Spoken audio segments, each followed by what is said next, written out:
The Pat Mayo Experience. Pat Mayo Experience. Pat Mayo Experience. Pat Mayo Experience. Experience. Welcome to the Pat Mayo Experience, continuing our chatter about football, because if we're not talking rankings, what the hell are we talking about? People love rankings. I love rankings. Maybe some sleepers. Although I don't know if sleepers really exist in today's modern fantasy football where every single person gets over-dissected and everyone hates everyone. So today, what we're going to be doing is talking about the different positions with different people's rankings. So not my rankings. My rankings will come out later on once I get all the information, but I need to hear cases from different people. So joining me today from the DFS Edge podcast and an ESPN contributor, it's Al Zeidenfeld with quarterback rankings. What's going on, my man? Not much. I'm also a Pat Mayo Hour contributor. You know, this is a few years. We've done shows on TV shows. We've done ranking shows, golf shows, football shows, strategy shows. I am as much a Pat Mayo contributor as I am an ESPN contributor. Sir, this is your first appearance on the Pat Mayo Experience now, though. Oh, no, it's not. Oh, you're second. I had one. Yeah, that's right. I had the one in Boston last year. Oh, that's true. You were the first video guest of the show. I was the first guest of the Pat Mayo Experience. This is true. All right. My bad. It's so long ago. I can barely remember what happened like a week ago. Well, let alone what happened 8 months ago. But let's talk. First of all, you were in Bristol to do the ESPN Rankings Summit. Can you shed a little, you don't need to give away everything that happened, but shed a little light to people like what goes on there, because it sounds really cool. I mean, it's the geekiest, nerdiest thing that you could possibly imagine, and I absolutely love it. We sit in a room and talk about football, talk about individual positions and make arguments based on stats and regression and projections and everything else of where we think these positions are. We give our top 30 quarterbacks, our top 60 running backs, 60 wide receivers, 30 tight ends, 30 defenses, and we do kickers, but we don't talk about kickers. So essentially, you get to sit there and make a case for who you have and who you don't, and why you're higher than the room on this guy or why you're lower than the room on this guy. You get to make your argument in front of a room of really smart people. And this year, for the first time, the audience is going to get to watch as they're going to package these shows and put them on ESPN Plus, which is available on the ESPN app, for people to watch after the fact. I think it was, to me, it's great because I love being in a room of really, really smart people where I can learn from them. And the access that they have. There's NFL Nation beat writers. Mike Clay's there, Matthew Berry, Carabell, Tristan, everybody else is in this room. And you get access to former NFL players. You get access to guys who have access to the teams and former beat writers. You get more information in those 2 days than you're probably going to get over the next 2 months. Now, let's talk about your quarterback rankings just a little bit. You got Aaron Rodgers coming in at number 1. He drops down into Tom Brady at number 2. Apparently, he's not washed up. He's the number 2 fantasy quarterback, according to you. Cam, Russell Wilson, DeShaun Watson. And then we'll talk about Carson Wentz, who's next on that list a little bit later on, and just the prospect of, do you draft a quarterback who might be hurt, and what do you do in the meantime? But I think that comes to the bigger discussion of, do you take a quarterback early here? Do you go to the J.J. Zacharyson way of saying, hey, just draft 2 quarterbacks like in the last 2 rounds and you're going to be fine, play the streamers week to week, play the matchups? Or are there quarterbacks in particular this year that you think have such an edge over everyone else that you can spend some draft capital on them? I personally am not a spend on quarterback sort of drafter, whether it's best ball leagues, whether it's regular season-long friends and family type stuff. I don't typically spend on my quarterback, so I'm never going to have Aaron Rodgers or Tom Brady or Cam Newton.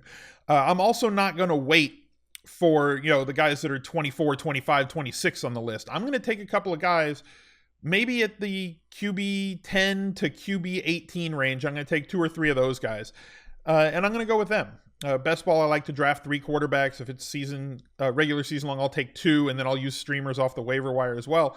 But quarterback is deeper right now in the NFL, maybe based on the rules of the NFL. Maybe just guys are throwing for more yards or whatever. But I have Jameis Winston as my number 16 quarterback. I got Marcus Mariota at 15. Phillip Rivers, who's been either a top 12 ending the season as a QB1 for a lot of seasons or just on the fringe of a QB1, is sitting there in the teens as well. Matt Ryan, who just made $11 Brazilian, is going to be available as a low-end QB2. There's a lot of ways that you can go with quarterback and then pick and choose matchups that you can play them. You don't have to pay for an Aaron Rodgers. Somebody eventually will, And I guess in some drafts, especially industry drafts, it's going to be looked at as a game of chicken. Who's going to take the first quarterback? And at some point, the value will override the fact that you're the first one to take him.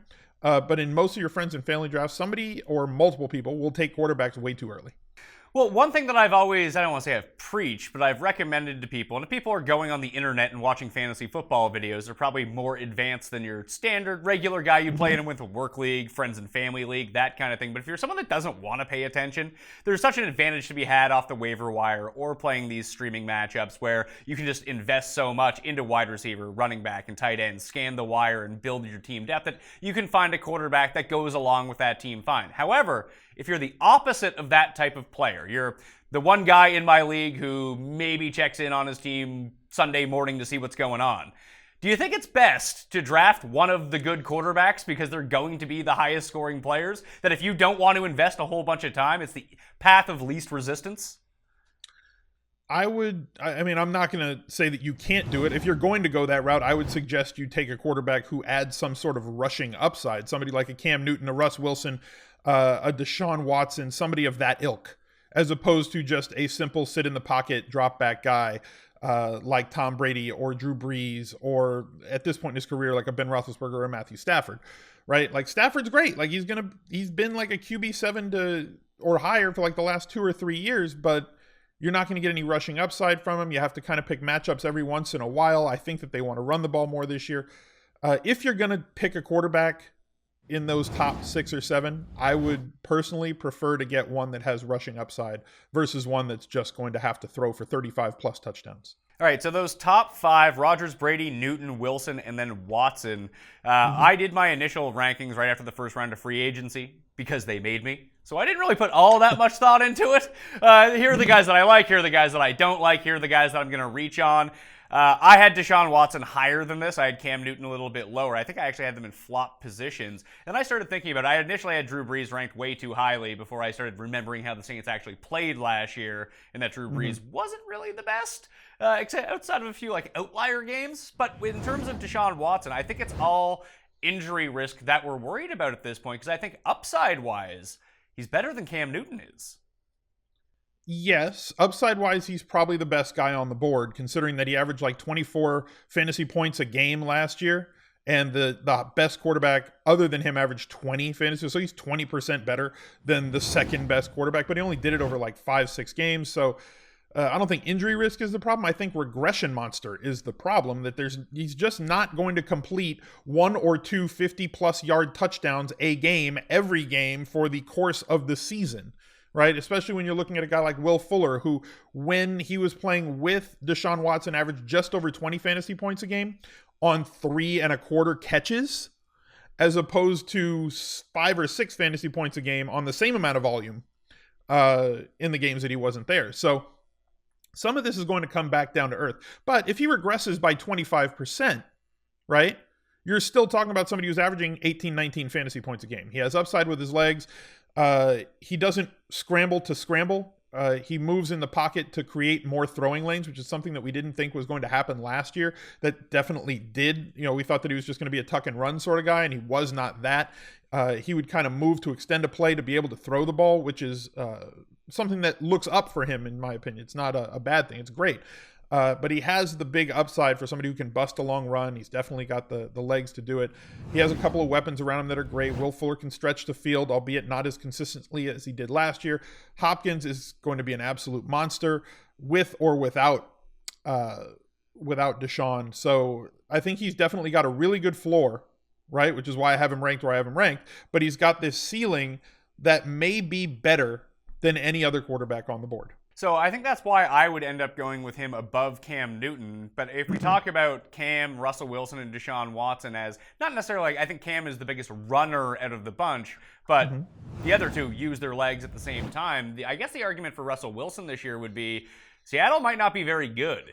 Especially on the defensive side of the ball. So throwing-wise, not that he wasn't throwing anyway. I mean, he accounted for a historic part of the Seahawks offense last year. But if they can rebuild that a little bit and he's going to be forced to throw 40 times a game because they're just losing all the time, that can be a great situation just to pump out volume. And I kind of feel the same way about the Texans. The Texans' defense is pretty good. It's more opportunistic and better at getting to, when J.J. Watt is back, and then you have Clowney on the line, and you can pressure the opposing quarterback, it could create a lot of short fields, not necessarily a defense that just locks people down for 10 points a game. So if you create these short fields, plus they actually give up touchdowns, it's going to keep Watson going the entire time. And I'm no Lamar Miller believer. I'm not sure how healthy Foreman's going to be coming back from that Achilles injury, that they might have to rely on him not to be a primary runner, but to run the ball 5 to 8 times a game just to get some of these short yardage situations, maybe near the goal line, something like that with Watson. So you talk about his floor, you talk about his upside, and he plays in that division with Indianapolis. Yes, Jacksonville's defense is very good. I'm not going to take anything away from them, but we saw him play pretty well against Jacksonville's defense. They did not look the same by the end of the year either. So I think that for me, I'm with you. Rodgers is number 1. I think you can make a case for Wilson at number 2. I think you can make a case for DeShaun Watson at number 2. I think I would slightly prefer DeShaun Watson, then Russell Wilson, then Cam Newton. That would be my take. But Tom Brady's the big kind of outlier here. What do you make of Tom Brady? Clearly you like him a lot, but he's the only one of these top 5 quarterbacks that will not use his legs whatsoever. Even Aaron Rodgers is going to run a little bit. And do you think that Father Time can catch up to Tom Brady? I mean, it hasn't so far. I think that 4,200 yards and 32 touchdowns is extremely realistic with a ceiling of maybe 35 or 36 touchdowns on the season for Brady. So for me, he's there as just kind of a safe floor pick where Newton and Wilson and DeShaun Watson all have more question marks. Do they have more upside?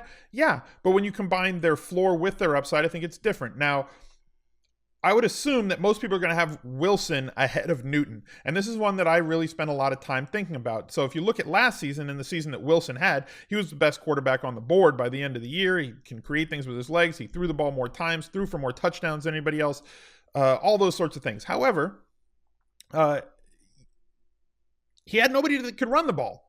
They spent a first-round draft pick on Rashard Penny, who, if nothing else in college, could run the ball. I know that everybody at San Diego could run the ball historically, but he projects better as a professional runner based on his size and his measurables and his metrics than any of the other ones do. They do want to get back to running the ball and trying to defend, which means that they're going to take some attempts away from somebody like Russ Wilson unless they get in a situation where they have to throw. So I think that the game plan for Seattle is to throw the ball less this season. And you look at Cam Newton, and coming into last year, what was the narrative that we were talking about was that Carolina is going to try and run the ball less with Cam Newton. How'd that work out? He ran the ball for more attempts and more yards than he ever had in his career. The difference was he only rushed for 6 touchdowns, and part of that was because Jonathan Stewart, who is no longer on the team, continually got all the carries inside the 5 and vultured a bunch of touchdowns from pretty much everybody, because nobody is drafting or playing Jonathan Stewart in daily fantasy or in season-long fantasy. So here's really the thing. Stewart's gone. Can I read you the backfield right now for Carolina? We're talking about Christian McCaffrey, who I like a lot in the passing game, but did not really look like a great runner last year.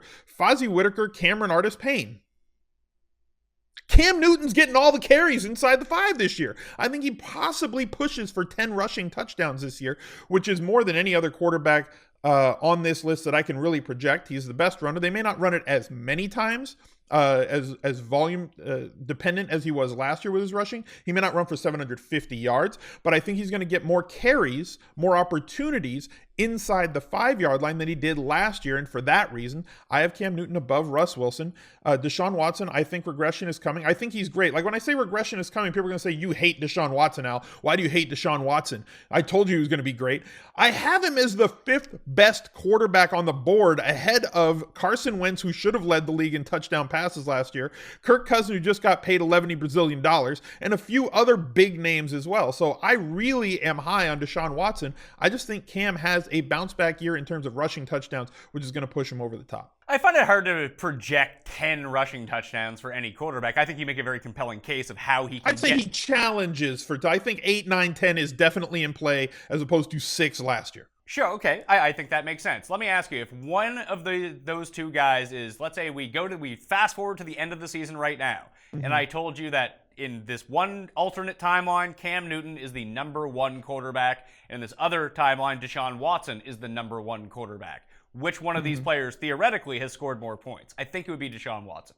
If he's going to be number 1, he's going to have a lot of points. I see where you're going with that. No, I get what you're saying there, and that makes sense. I really like this Carolina offense this year. I think they added parts, adding DJ Moore, getting Greg Olsen back, who was out all last year. Funchess coming back this year.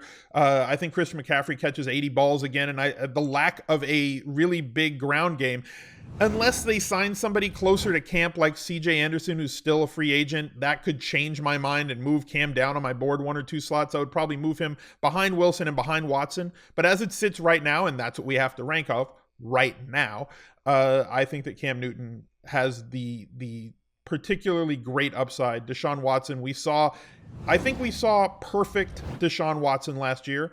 And then he got injured before defensive coordinators could adjust. So you only saw plan A.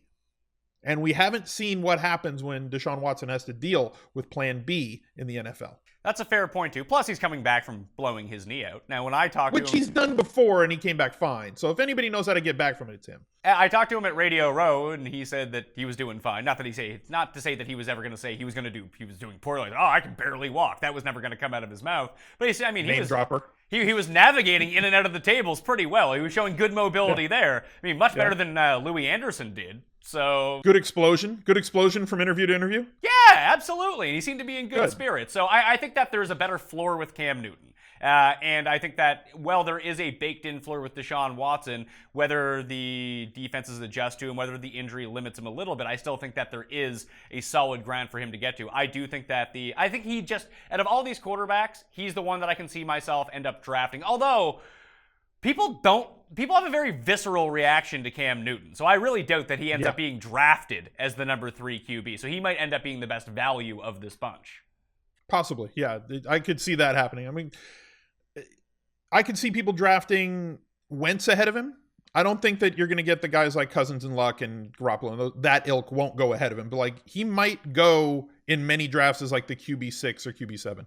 Well, the one guy that might actually go ahead of him and will go pretty highly in most drafts, just based on name value, a career's worth of work, it's Drew Brees. And you have Drew Brees way down in your rankings at number 13. And I'd probably go a little bit higher just based on the talent that he has around him in the division that they play in, where you can see a lot of high-scoring games, the fact that he's going to, for sure, get half his schedule in perfect elements. But I'm kind of more on board with you the more and more I think about it with Drew Brees, that I'm going to have him on the lower end of potentially 9, 10, 11. That's where I'm figuring that he might come in for me, rather than have him at the top end, where I would wager most people will have him inside the top 6, won't they? I mean, I'd be shocked if a lot of people have him inside the top 6, but I might be a little bit too low on him, and that's something that I can adjust as, draft season gets closer and we get closer to the season. I have him behind guys right now like Roethlisberger and Stafford. I could move him up a couple spots, and that would put him at 11. We saw his lowest touchdown output last year for a decade, right? Not since 2003. Had he thrown less than 23 touchdowns. So every season since then, he's thrown more. Every season that he's played with the Saints, he hadn't thrown less than 26. But you're talking about a team now versus the Saints then, where they had to throw the ball and had no running game. Now, they have the best run blocking line in the league. They have one of the best up and young and coming defenses in the league with all this talent that they have on that side of the ball. They were ahead so much last year that they just kind of ran the ball in the second half a ton, and rightfully so. With guys like Kamara and guys like Ingram and that offensive line, you should be mauling people. I don't think he throws for 5,000 yards again. I think 4,300 to 4,600 is in play. I could see him throwing for more touchdowns this year than he did last year, although I really only feel he has one wide receiver.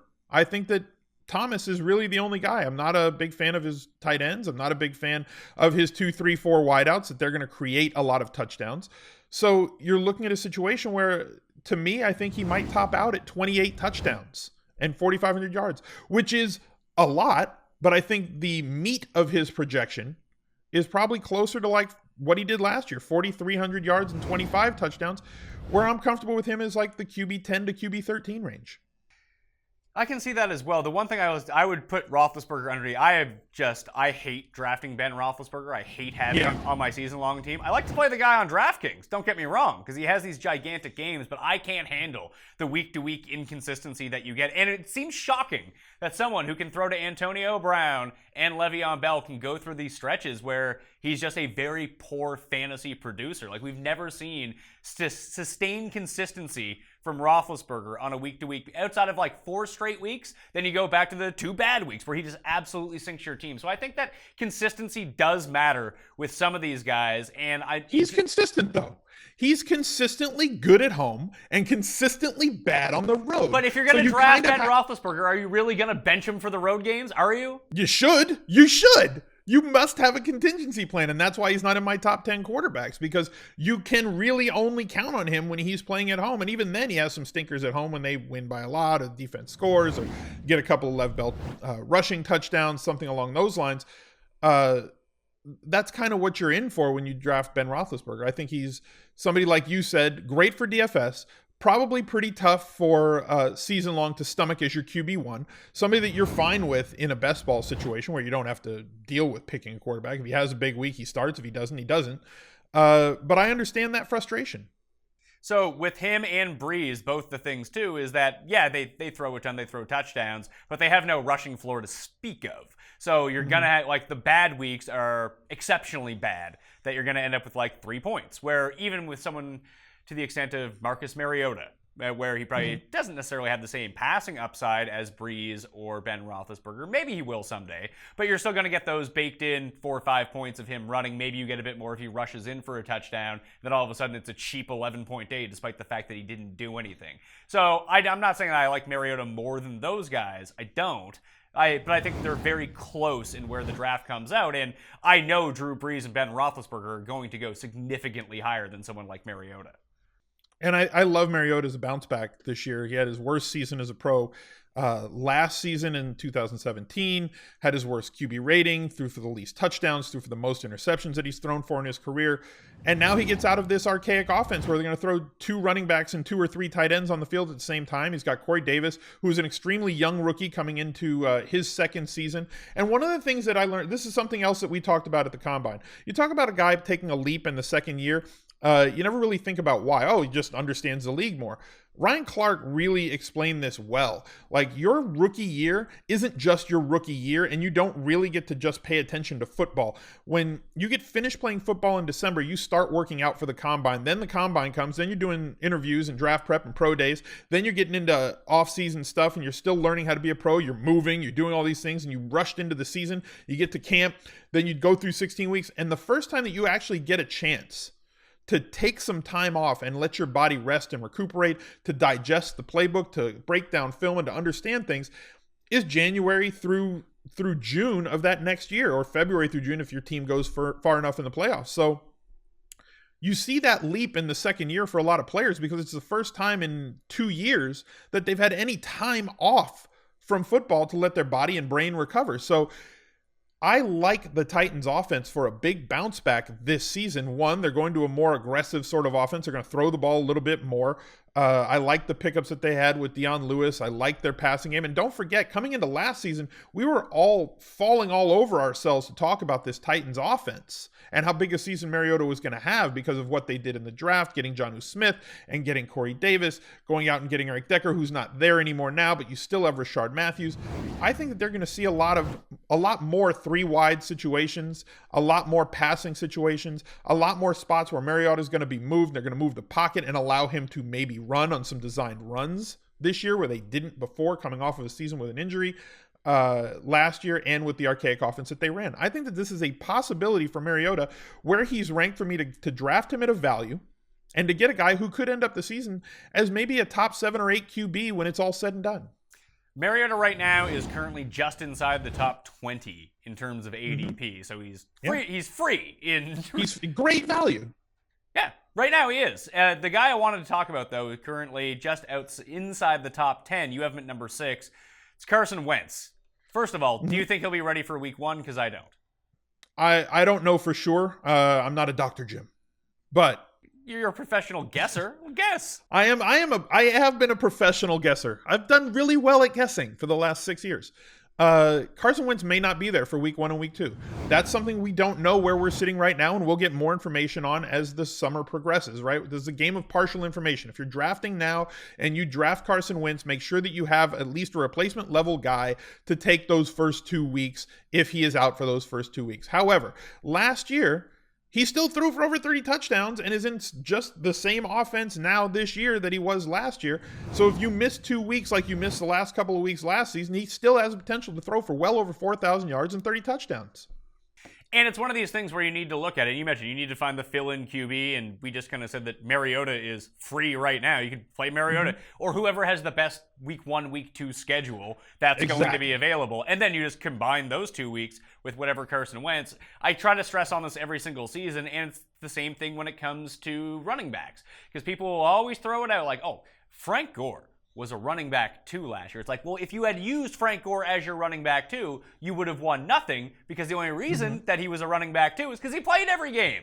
You would have been better off having a guy who played 5 games and taking a junk week off the waiver wire than finding someone else for 3 games on the waiver wire, because the points per game is just going to be higher, and that's always the best strategy at quarterback. So I think it depends on where Wentz goes. And even that year, like Tom Brady missed 4 weeks. I think on average he was the number 2 or even number 1 per game fantasy quarterback, and he was going like the 8th, 9th round?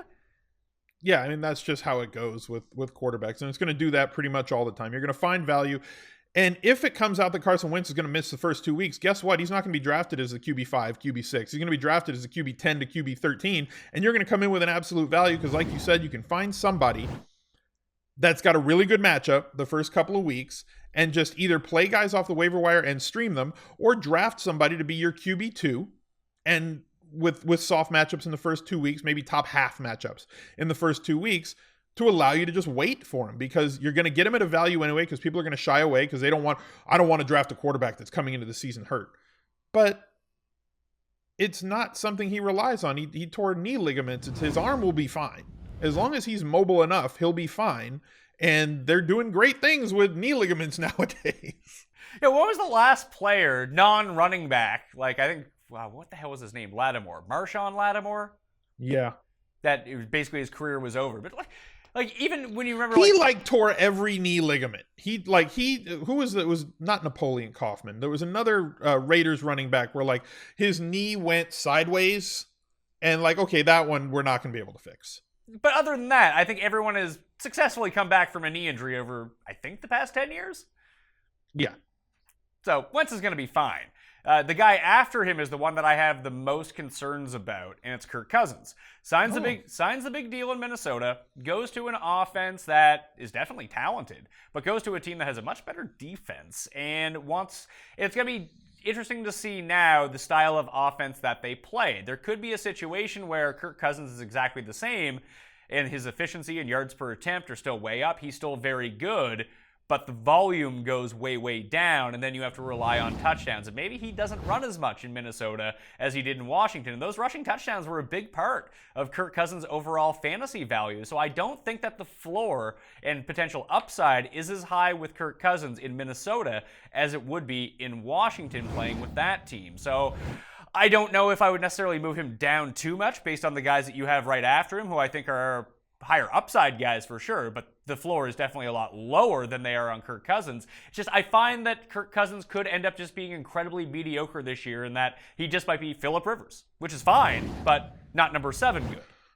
I think that's maybe the downside for him. That's the worst possible case scenario if he does not get injured, right? Is that he's just Phillip Rivers, and Phillip Rivers is probably going to throw for more yards than most quarterbacks this year. What I like is that all the puzzle pieces kind of fit for the team in Minnesota. All those puzzle pieces fit exactly what Kirk Cousins does well. Kirk Cousins throws a very good deep ball, right? That's what he does. Well, over the last of qualified QBs over the last 3 seasons, Cousins ranks 3rd in deep completion percentage. Nearly half of Stephon Diggs' points came via the deep pass in 2017. Of qualified quarterbacks over the last 3 seasons, Cousins averaging the 2nd most pass attempts to the slot. They got a pretty good slot receiver in Adam Thielen. We know what he's done with tight ends in Washington with Jordan Reed and Vernon Davis, and whoever's playing tight end was always a viable play in daily fantasy.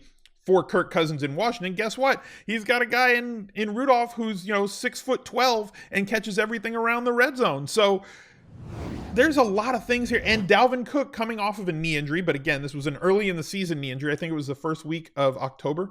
So he should be back by week 1. We know how dominant he was. I think the running game helps him because he's good off play action. He's got every piece that fits his style of play at quarterback already on this offense. I think that Kirk Cousins is going to be just fine. Your point about them being a big time defense that may be playing from ahead, if he does what he's supposed to do on offense, they get ahead, they're going to run the ball and just deflate it in the second half. I think that that's a viable concern.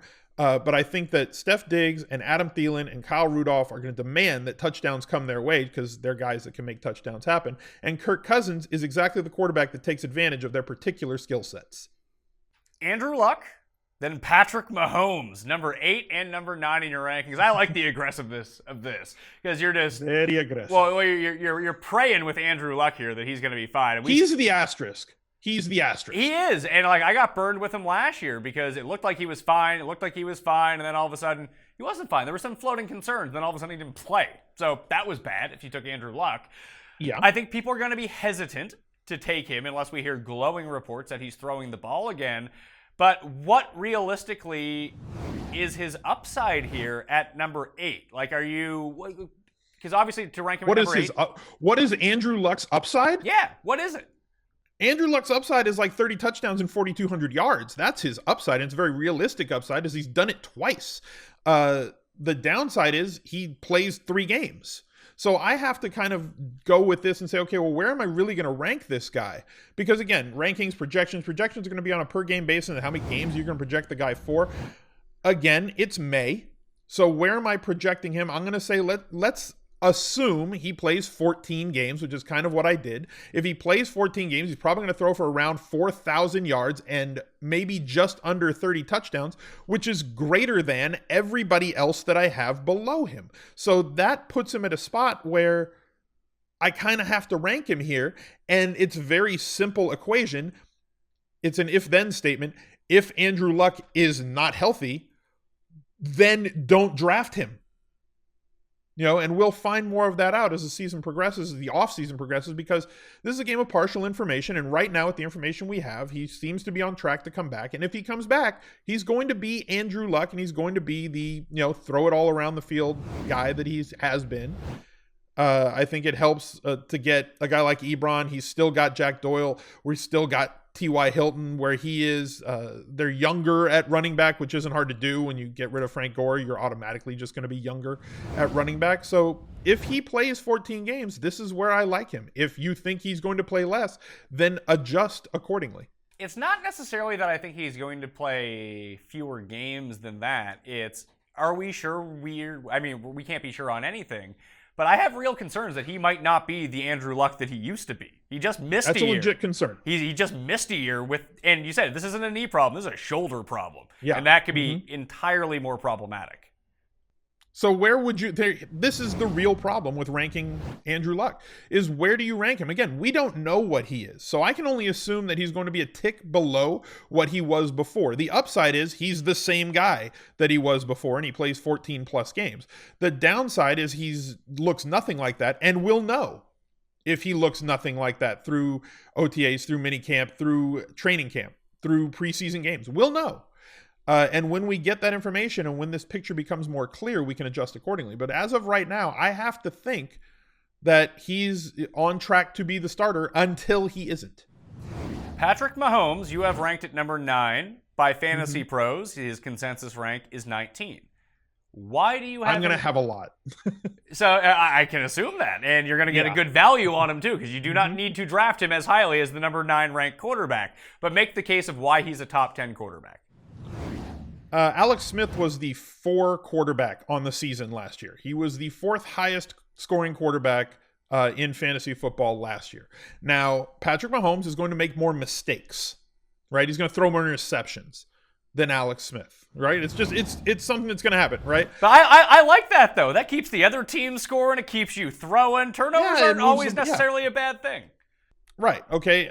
Look at DeShaun Kaiser from last year. And I'm not saying that Patrick Mahomes is DeShaun Kaiser, but let's look at DeShaun Kaiser and see how bad he was. And he still had 4 weeks where he was a top 10 QB and 6 weeks or 7 weeks, I believe, where he was a top 12 QB.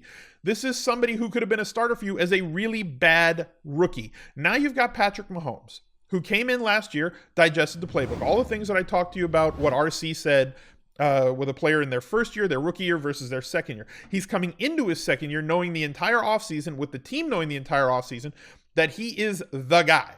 He has quite possibly, outside of maybe the Pittsburgh Steelers, the best set of offensive skill position players in the league, and maybe the best set of offensive skill position players in the league in terms of how they complement one another on the field. He has Travis Kelce, the 1 or 1A tight end in the league in terms of talent, in terms of fantasy production.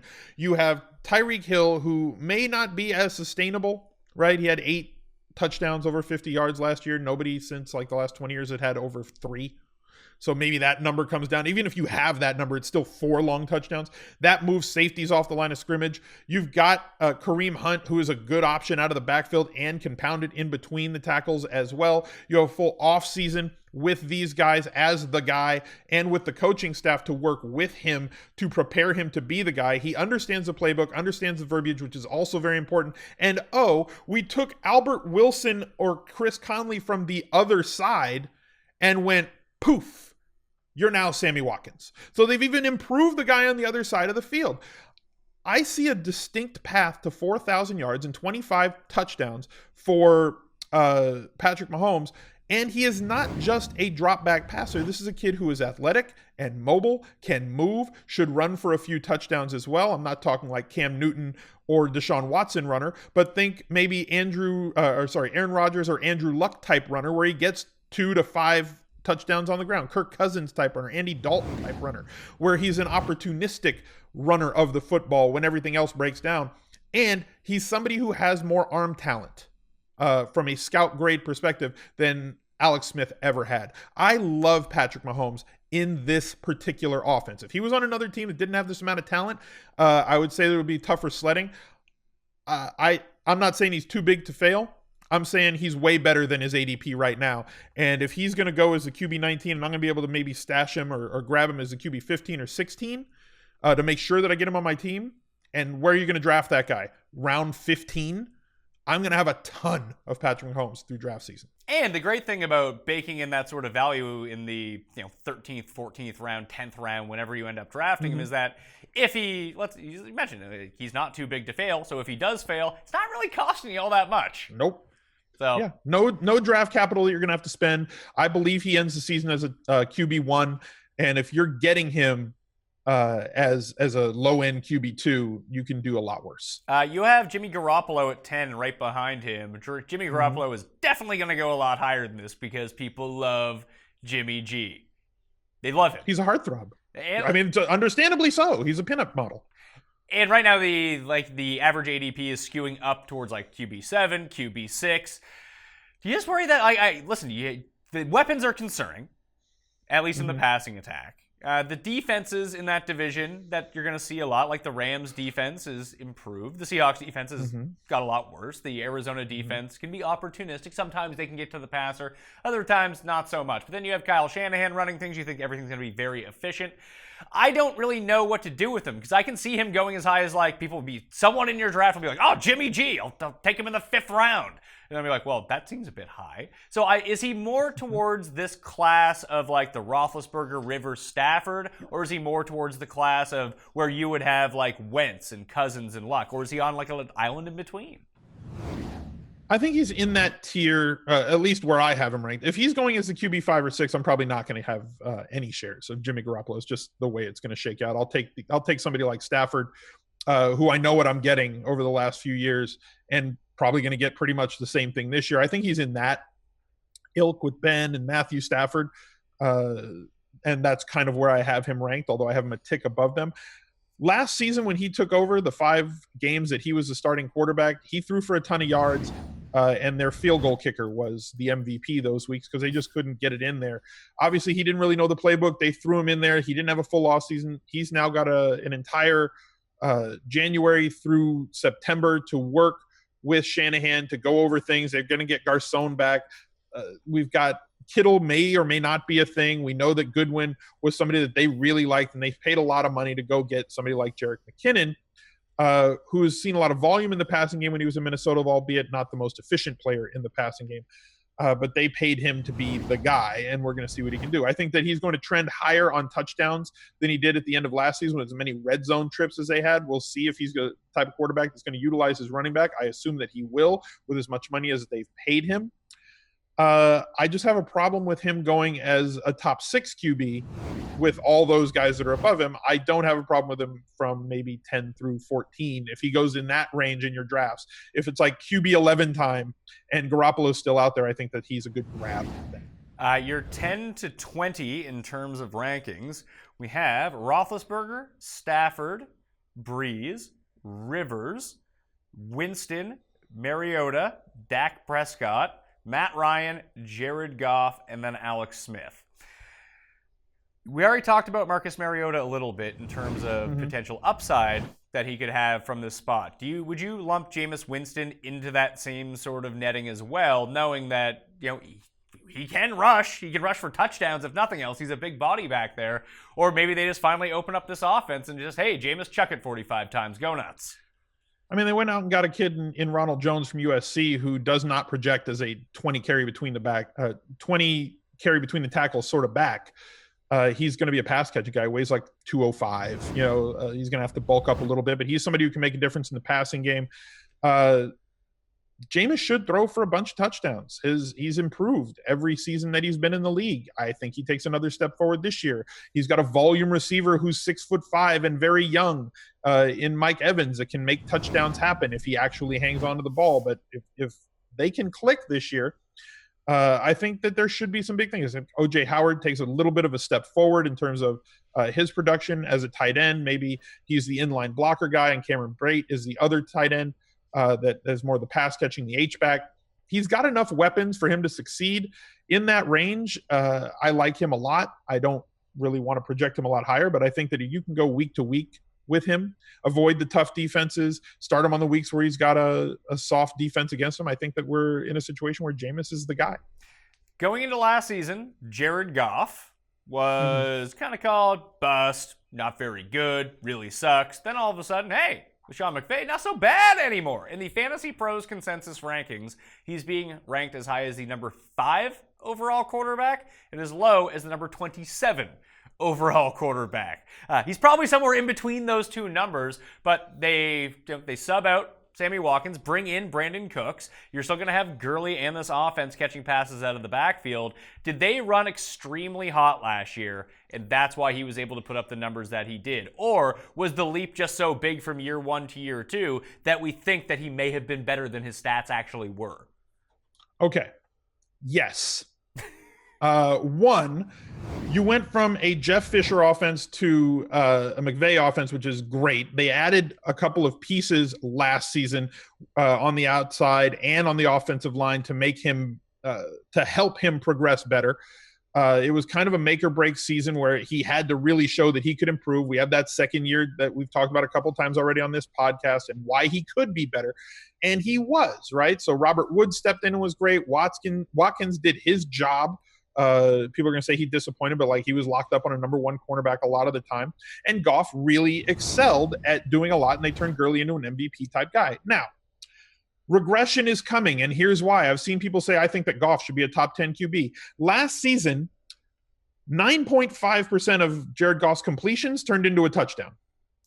The league average is 6.7 for the rest of the NFL. He is not going to get a 10% completion rate of touchdowns per completion. That's just not going to happen. If you dial back last season's touchdown rate, right, from 9.5 to just that 6.7, he goes from 28 touchdown passes to 20, right? Subtract those yards, subtract those points, and he's not one of the top 15 QBs in 2017. I know that Cooks is a big play guy. I think that he slots into that Sammy Watkins role. Maybe he catches a few more deep balls. They're going to use Woods as the underneath guy. They're going to use Kupp as the red zone guy and the middle of the field from the slot. We might see a little more production out of the tight ends. there's just no way for him to keep up that 9.5% completions resulting in a touchdown rate from last year. So as that comes down, his value comes down.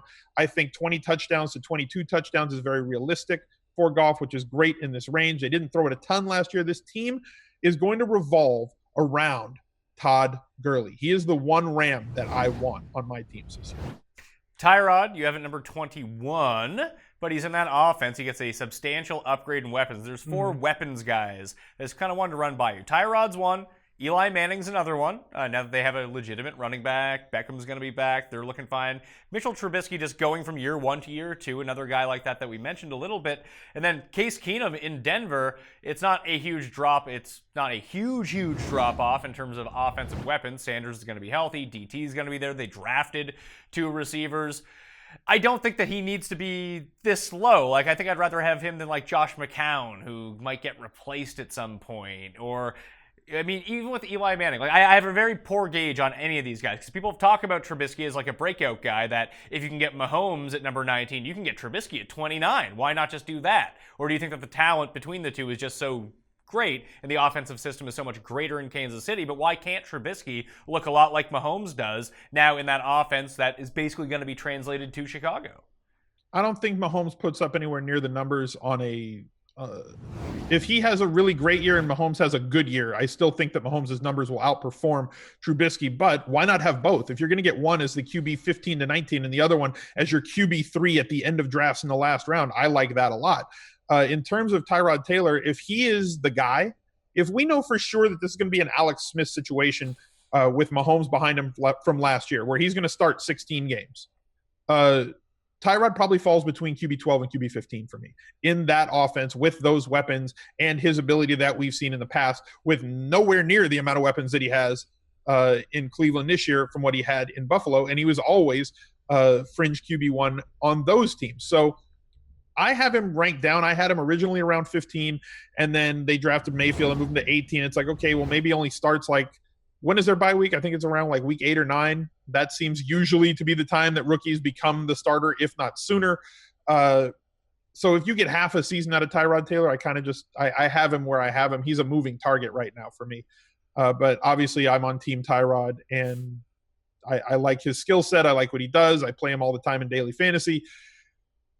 With the weapons that they have, if Cleveland is winning games, let's say they're 4-3 after 7 weeks, and Tyrod's fine, and he's just putting up the touchdown to interception ratio that he's had all of his career as a starter in Buffalo. Are you going to make that change at 4-3 in Cleveland? Or are you going to ride it out through the end of the year and then let him walk and then go with Mayfield in 2019? Well, they have their bye week in week 11 in Cleveland. It's week 11, okay. So they could be 5-5 going in. I think if they're around 500 or have a winning record, that they probably do stick with Tyrod if they haven't made that change anyway. If they're bad, they probably make the change way before that.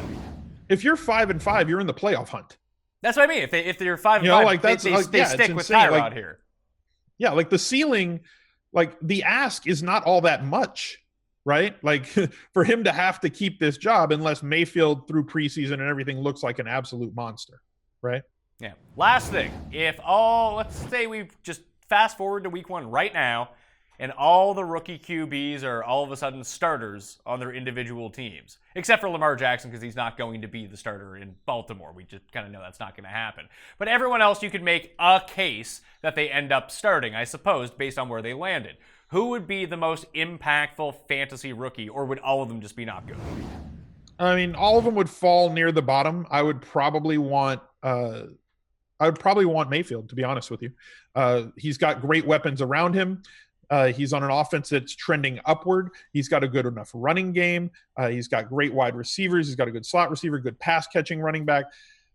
To me, and he's got running ability on his own. He's got a high accuracy quarterback. This is somebody who can complete passes all over the field. So if he gets the job in week 1, if something happens, if Tyrod, unfortunately gets injured or just gets beaten out in camp, I think that Mayfield would be my guy. And it's not because he's the number 1 pick. It's because of all the weapons around him.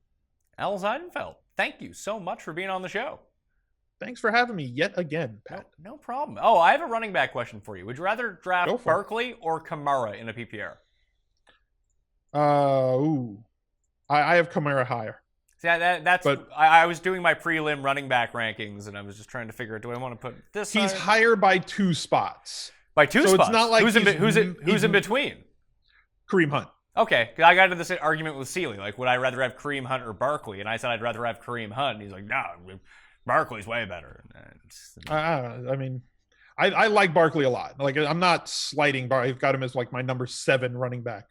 So again, this is a guy that I have squarely as an RB1, and the running back 7 is going to go where? The end of the first round or top of the second at worst. So you're spending a lot of draft capital. Much like the New York Football Giants did on Saquon Barkley. Yeah, I mean, it's probably a better bet in fantasy than it is in real life if you're actually trying to win. But hey, here we are. Oh, if you had the number 1 pick overall in a PPR draft, who would you take? Le'Veon Bell. You would take Bell? There's no doubt. There's no, like, you wouldn't make a case for anyone else. I mean, I could make a case because I'm good at making cases, but like I'm taking Lev Bell. See, I think I still haven't decided on this either. I think I might still take Antonio Brown. I'm probably going to take Lev Bell. I might take Gurley. You could make a case, in my opinion, for somebody like David Johnson. I would have Antonio Brown as 4th on my list out of those 4. Because you really think that those 3 running backs are elevated above everyone else? Those 3 running backs are also wide receiver 1 or wide receiver 2s. And you also get a running back 1 in the package. Like, you're getting 2 guys in 1 pick. And Antonio Brown taking absolutely nothing away from him. He's solid. You know you're going to get a ton of targets. You know every week he's going to be involved in the game plan. You know he's going to score a lot of touchdowns. Bell, Gurley, Johnson all have 15-plus touchdown upside, 80-plus catch upside, and 1,500 yards on the ground upside. You're talking about a 2,000-yard possible guy in terms of yards from scrimmage with 15-plus touchdowns and 80 catches in a PPR. I'll take that guy over just the wide receiver every day. When you try to project out the running backs and you try to factor in touchdowns, and I know you just said you'd take Le'Veon Bell number 1, would you just theoretically project Gurley for more touchdowns than Le'Veon Bell? Because I think I would. I think I'd feel pretty safe in saying that. Yeah, I think you could do that. I don't think I don't think Gurley will have as many like 9 catches for 54-yard type games. He might have more like 4 for 54 or something like that. But I just think that I know that when the Rams get near the goal line, they tend to give it to Gurley more than the Steelers just give it to Bell. I think that those 3 running backs are my tier 1 at running back, above Ezekiel Elliott, where Zeke is maybe the tier 2 guy with those other guys, Kamara, Hunt, Barkley, those type of guys in tier 2. But I want to take one of those tier 1 running backs at 1. And right now, Le'Veon Bell, to me, sits as the most consistent, the most talented, the most opportunistic of those guys. But I don't have a problem if somebody wants to make the argument for Gurley or for Johnson. With Elliott, I never thought I would say this, but does Tavon Austin scare you from the improvements that Ezekiel Elliott made on the receiving front out of the backfield, and that no one really came in and when he was suspended, that was a different story. But you always had that like Lance Dunbar thing 2 years ago where he'd just come in and play third downs and they'd throw to him. Last year, they actually threw to Elliott out of the backfield. Will they start just using Tavon Austin as a running back and throwing to him instead of Elliott? Because that could be downside for Elliott. I am not allowing anybody else on that Dallas roster to affect my ranking of Ezekiel Elliott. Ezekiel Elliott is his own thing, and there is no other player. I mean, you could say collectively the talent or lack thereof at wide receiver for Dallas is going to be the thing that possibly holds down Ezekiel Elliott, but he's going to get all the volume. He's going to be the guy. He has to be the guy. They have nothing else. Yeah. I mean, the fact that they're so, that's a very good point. The fact that they might not be a good offense in general, will that just, if the volume stays the same, but they have the offense that they do now as opposed to the one they've had the last 2 years, Elliott's numbers will just be down across the board on a per game average? I think his touchdown numbers are going to be down across the board. I think his volume's going to stay there. I think he's still going to get 20 carries. I think he's still going to get 5-6 targets a game. Sure. I just think his touchdown possibilities are going to be down from where they were when they had this beast of an offensive line, better wide receivers. You're losing Dez Bryant. Argue whatever you want about Dez, but you're losing Dez and you're losing 60 catches at tight end. You can't lose, and you replace it with like Allen Hurns and Rico Gathers who can throw the ball over those mountains over there. Like there's nothing. It's just not the same. You're not replacing same with same. You went with Uncle Rico over Rico Suave. I appreciate that. Yeah. Hey, I'm here to please. All right, Al, tell everyone where they can find all of your live streaming, all your podcasts, all your videos, everything. Explain it to the peoples. You can find me on twitch.tv/Al_Smizzle. I stream a bunch of football shows during NFL season. We're going to be doing these preseason things where we're going to talk about rankings. We're going to do some drafts on the stream as well. I export a lot of that stuff to YouTube. You can find my YouTube channel at YouTube/A Zeidenfeld. Very easy to find as well. Everything's on my Twitter account. You probably follow me there already. If you don't, it's at Al Zeidenfeld. And if for some reason you've made it through this show and you don't follow me on Twitter, Instagram, or Facebook, remedy that at the PME, all three, same handle. You can do that. Subscribe to the Pat Mayo Experience audio version, uncut, uncensored, on demand, and free wherever you can download podcasts. So please go do that. Even if you don't listen to them, just subscribe and download. It still works all the same for me. You don't need to listen. And if you're watching on the video feed, give the episode a like. Always goes a long way. Thank you all for watching. Have a good fantasy football season, or at least a good fantasy football prep season. I'm Pat Mayo. I'll see you next time. Pat Mayo Experience! Experience!